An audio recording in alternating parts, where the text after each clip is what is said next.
loser's side after being sent to the lower bracket by Lil Pack. It's, I'm not actually too surprised. DisqoBunny is a really talented player. We have a lot of talented players in the DFW. Right. And he moved back here. He kind of lived in, I think, somewhere in the Midwest, and he also lived in Cali. So he's been around for training, and he's done well in his respective regions. But now that he's back, this is, I think, the first time we've seen him in Grand Finals. Yeah? Quite possibly. Quite possibly. Well, good on him. You know, I'm not too terribly surprised. He's a very talented player. I will be surprised if he beats Karna, though, because Karna's probably the best in DFW now that he's moved back. Cosmos is definitely there to contend with him, and we'll have to see more matchups between the two. But Karna has looked super dominant since he came back. Yeah, I think the set count between them in tournament right now is 1-1, with Cosmos winning once at Shockwave and Karna winning at Absolute Battle. Yep. Tell me, you know, I know you and Karna, you're training partners. So when you think about Karna and the way he approaches the game, what is it that makes him so formidable? He's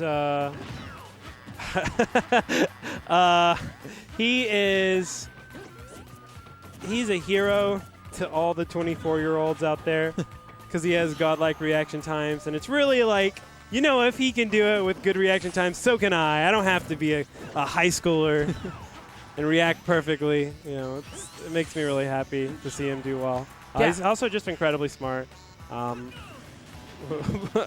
Oops. He tells me just stories about when he was a kid, and you can just tell he's one of those guys who likes outthinking people and being crafty, and it's just his nature. And I think he picked a really cool way to express himself. Yeah, wow, that stage spike. So creative from Disco. Shimmy. Disco shimmying in the player cam. Dancing, I like it. You know, it's also worth noting Karna, in his time in Houston, had exposure to players like KJ, for instance, right? Another great Sonic main up there. Mm-hmm. Yeah, you know, Karna actually has traveled a lot as well. He has a really good experience versus a lot of the cast, to be honest. He went to Cali and played in some of their tournaments right after EVO. He went to EVO. He's got a lot of experience, and he's really putting a lot of work into the game. He's also going to school, which is great. And he has a girlfriend, apparently, named Molly. This is crazy. 4 Mollys. Oh, my God. I can barely handle 1 Molly. Hey, man. Molly's great, dude. Shout out to Mahler. I love you, Maulers. Back into the game. Right now, DisqoBunny has to figure out a way to make up the deficit. Sheik, of course. Ooh! Oh, my God. The whole room just went quiet. Everyone's just like, what? That shouldn't have happened. That is rage, folks. That should not have happened. Oh, my goodness. I'm so glad there's not a player cam on us during that time. My face just went, ugh. Okay, let's watch one more time. Watch This is at 56, and he gets the down air. You've Rage got to be boys. joking. Is that Lucario? Yo. Well, and that was the sound of thousands of players across the world silently throwing their controllers. Yeah, that's what happens. That's what Rage, the beautiful mechanic that is Rage. Beautiful as in, like, mommy's special little child. Beautiful, kind of. I feel like interesting would be a better word. But not interesting in like, oh, there's a lot to think about here. More so like the, hey, your best friend showed you their favorite movie and you just don't get it. You just don't get it. But you know they like it for some reason. It was interesting. You know, that's... It's a safe word to call It's a story you tell your other friends. Yeah, he showed me this movie. I can't. It was interesting. It was interesting. He down-aired me at 50. It was interesting. I was like, and that's the lobster. What did you think? I mean, what did you want me to think, man? Okay. Back into the match itself. Disco, no stranger to making comebacks, again finding himself at the deficit. Perhaps a stock deficit if Karna himself had a bit more rage. Yeah, you know, Sheik at this percent can actually get a lot of interesting kills. Around this percent is when like down tilt and forward tilt like lead into true combo stuff. Now that we're approaching 130, this is when the true combos start falling off. We'll see more like nair into down V attempts. We'll see more like offstage kill confirms. See, he could have gotten a grab there, but he wouldn't have gotten anything off of it. He definitely gets more off of these tilts and knocking him off stage. Oh, that's a heartbreaker for Karna. Forward smash is just a terrible move. You fall out of it so easy. In fact, if you lean into forward smash, like say you miss a move, like blatantly miss a smash attack, and Sheik comes to forward smash you, if you lean into Sheik, usually he'll fling you out. Good call out. Speaking of getting flung out. Rage actually playing another huge factor, killing Karna. He got hit like at 80. That's his Sheik life though. You play this character who's just frame tight, and if you don't get the kill, then you're probably going to die at 80 yourself. It's a pretty glassy character, you know? In a lot of ways. Yeah, because of Rage. It's really weird. It's really weird to call Sheik a glass cannon, but in some ways she is. Frame data-wise, she's not. Recovery-wise, no. But in terms of getting killed because she's masked so much damage onto her opponent, I guess she is glass cannon. It's interesting. Yeah. The politically safe word, interesting. So we're seeing him creep back, joining back into the lead, which actually usually isn't that important, but against Sonic, that is important. Character who can, if he decides to, run the clock. Disco jumping back ahead again. And if he's playing for time, this is like definitely like the best place to be in.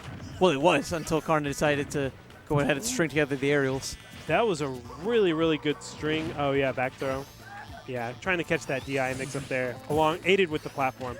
Karna doing a really good job of like mixing up DIs, especially when he gets on those platforms. It's really hard to DI correctly. That up B is going to be very, very well placed.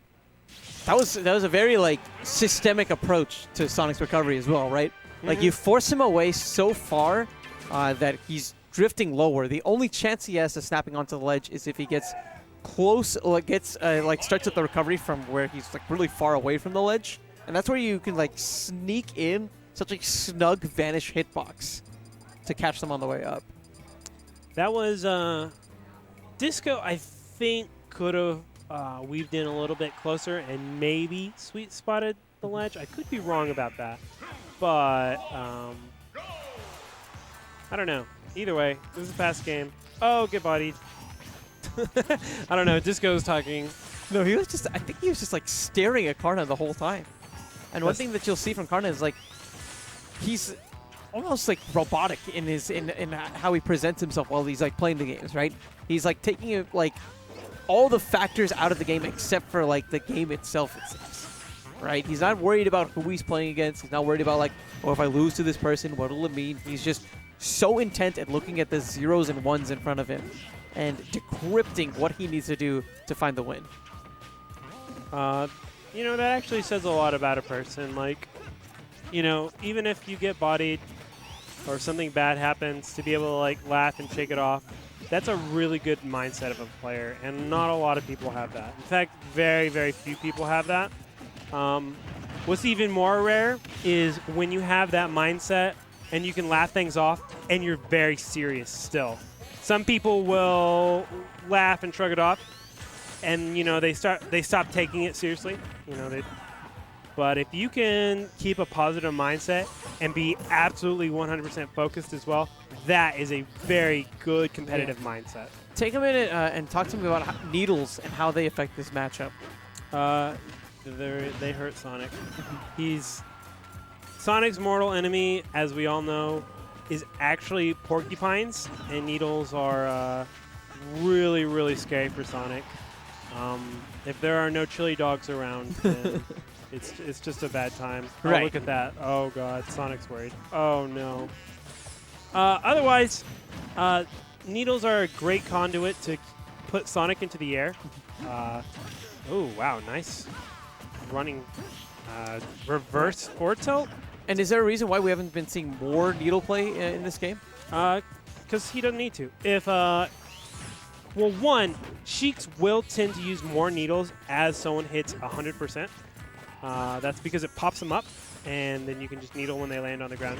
But really the main reason is Sonic's not really, he hasn't been in a position to time out Sheik. And so he hasn't really been running away that hard. Yeah. If at all. And if Sonic's not running away, then she can just use her close range tools. Now, Sonic is pretty vulnerable to like this tiny, tiny tatters of needles. That's going to be not quite it. Disco, one hit here could be the end of his tournament run, and that's going to be it. That's going to be your Shockwave 98. Either way, if Sonic's not running away, you don't need to needle. But if he is, the option's there. Right. And Karna will sneak in needles there every once in a while just to keep him on guard. Pop him out just a little bit. Besides dying at 50 from down air off the top, which was really funny, interesting. Karna, pretty dominant performance. I don't think, did anyone, Zenrio, yeah. He lost one game besides that one to Zenrio, which was a really nice, it was a Sheik ditto, so no excuses there. Both people knew the characters. But that's going to be another Shockwave. Did he win the last one he went Yes, he did. And last time it was against Jason in Grand Finals. Interesting.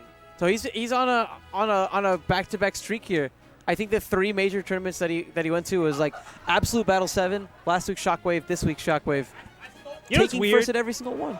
I want to throw this out.